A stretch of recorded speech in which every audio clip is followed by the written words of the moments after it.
Hello students, now welcome to Rashmi Singh classes. Today we are continue the topic civilizing the natives, educating the nation. In the previous part we have completed the subtopic education for commerce, the demand for moral education. In this part we are going to study about what happened to the local schools and new routines, new rules. Now come to the point, what happened to the local school.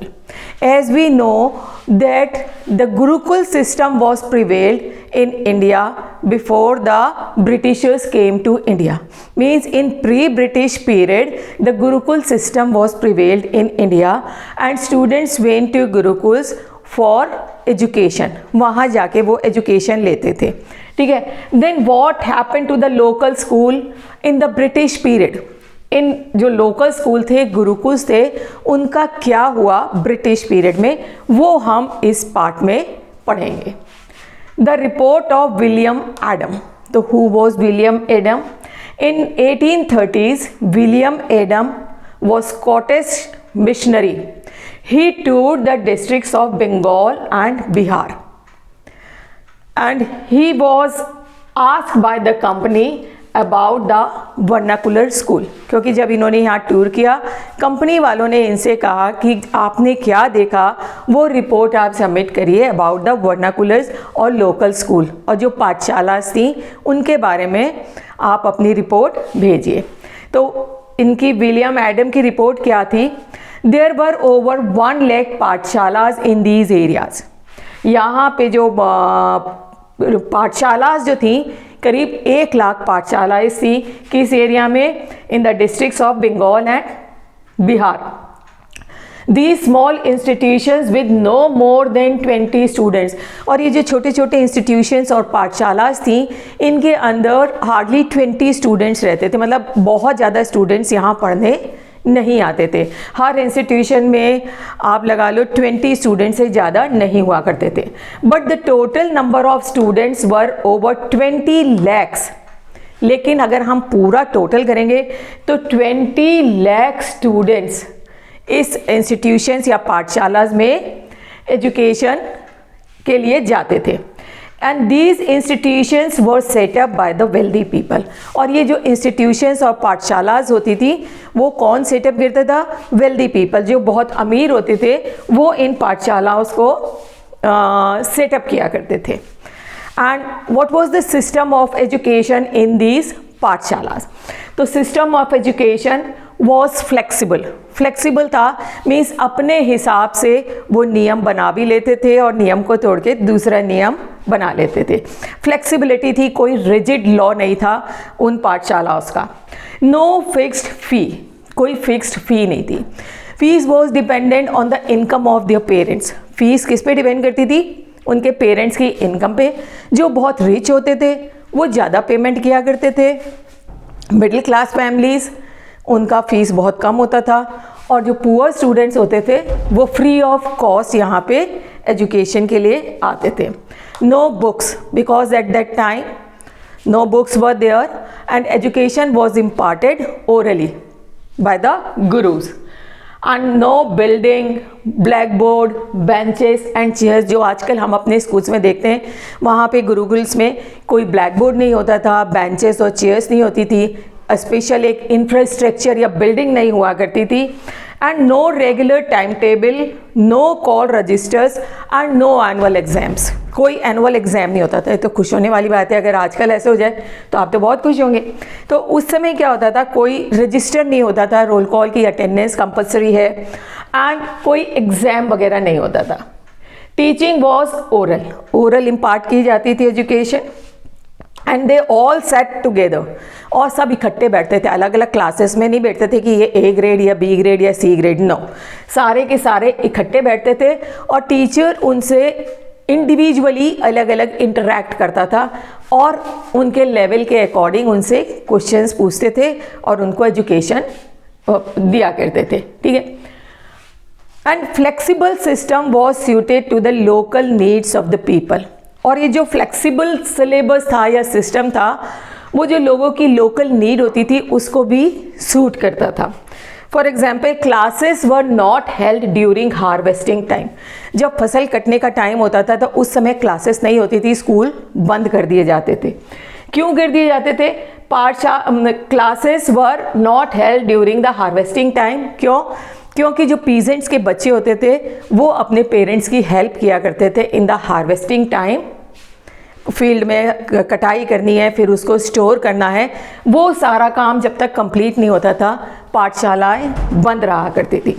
पाठशाला started when the crops had been cut and stored. और जब सारी कटाई हो जाती थी और उस अनाज को स्टोर कर दिया जाता था, उसके बाद ये पाठशालाएं दोबारा स्टार्ट होती थी। मीन्स ये फ्लेक्सिबल रूल्स थे वहाँ पे, according to the need they can change the time of the pathshalas, वो सब होता था।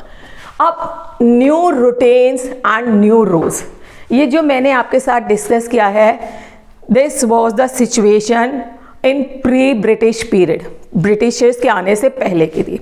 अब जब ब्रिटिशर्स यहाँ आ गए, उन्होंने एजुकेशन को, वेस्टर्न एजुकेशन यहाँ पे इम्पोज किया, तो ब्रिटिश पीरियड में इन पाठशालाओं का क्या हुआ?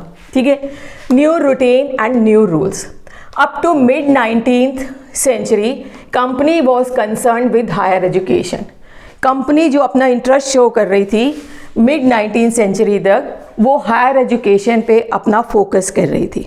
उनका ध्यान अभी वर्नाकुलर या जो स्मॉल जो लेवल था वहाँ पे नहीं था।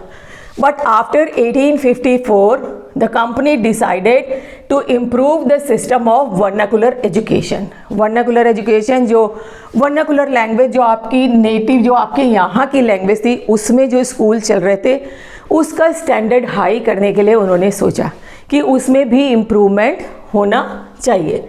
कैसे होना चाहिए? How was it to be done and what measures did the company take? कौन कौन से मेजर्स लिए, ये अब हम पढ़ेंगे।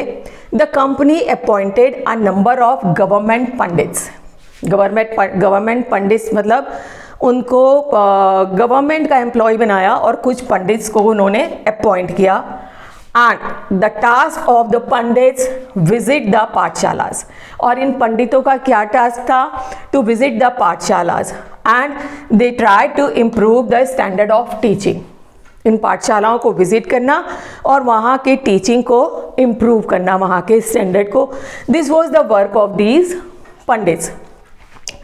ईच गुरु वॉज आस्क, और हर गुरु जो वहाँ पे एजुकेशन इम्पार्ट करते थे उनको बोला गया to submit the periodic report. आपको पीरियोडिक रिपोर्ट सबमिट करनी है ब्रिटिशर्स को, ठीक है।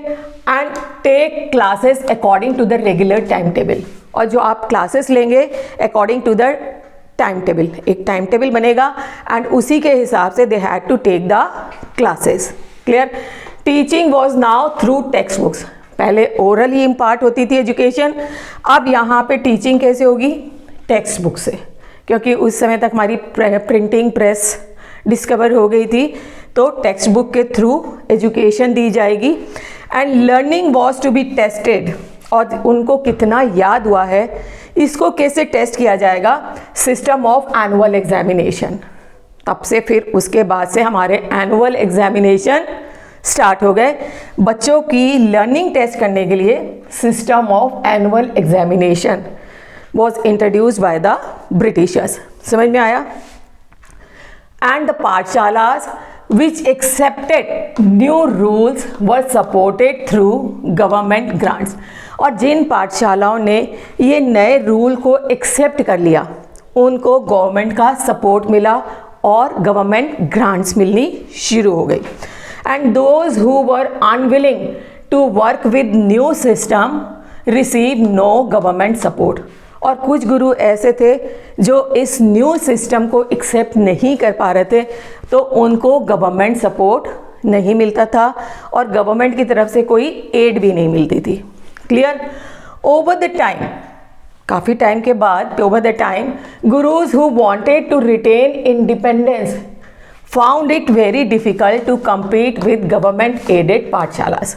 तो जो गुरु इस सिस्टम को एक्सेप्ट नहीं कर पा रहे थे, उनको उन पाठशालाओं के साथ compete करने में बहुत ज़्यादा प्रॉब्लम हो रही थी जो गवर्नमेंट एडेड पाठशालास थी। तो उसके साथ वो compete नहीं कर पा रहे थे, बहुत डिफ़िकल्टी हो रही थी।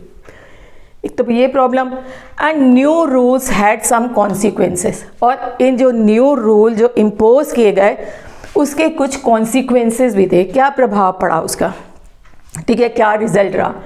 इन the earlier system children from poor peasant families had been able to go to pathshalas. पुराने अर्लियर टाइम में क्या था, जो पुअर पीजेंट्स के बच्चे थे वो भी पाठशाला जाके एजुकेशन ले सकते थे, शिक्षा ले सकते थे।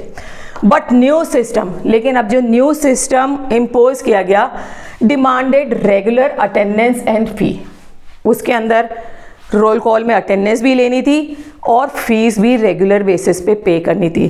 तो it was very difficult for the students from poor families. जो पुअर फैमिलीज के स्टूडेंट्स थे वो इसको बियर नहीं कर सकते थे कि वो हार्वेस्टिंग टाइम में भी स्कूल आएँ और रेगुलर बेसिस पे फीस भी पे करें। Inability to attend school came to be seen as indiscipline, और वो रेगुलर बेसिस पे स्कूल नहीं अटेंड कर पाते थे। इसको किस तरह देखा गया, इनडिसिप्लिन, कि ये इनडिसिप्लिन्ड चाइल्ड है, as evidence of the lack of desire to learn, और ये सोचा गया कि ये पढ़ना ही नहीं चाहते। लेकिन इसका दूसरा साइड, जो अदर साइड है, वो नहीं देखा कि दे वर नॉट एबल टू पे द स्कूल फी। तो इस तरह एक कॉन्सिक्वेंस सबसे बुरा क्या हुआ कि हमारी जो लिटरेसी थी, जो लोग हम पढ़ा लिखा के अपने बच्चों को प्रिपेयर कर रहे थे फॉर द फ्यूचर, वो लिटरेसी रेट बहुत कम हो गया just because of this new rules which was impose by the Britishers. समझ में आया बेटा? बहुत छोटा सा और अच्छा टॉपिक है, आपको समझ में आया होगा। अगर आपको समझ में आया है, then like and subscribe the channel and don't forget to press the bell icon. Thank you.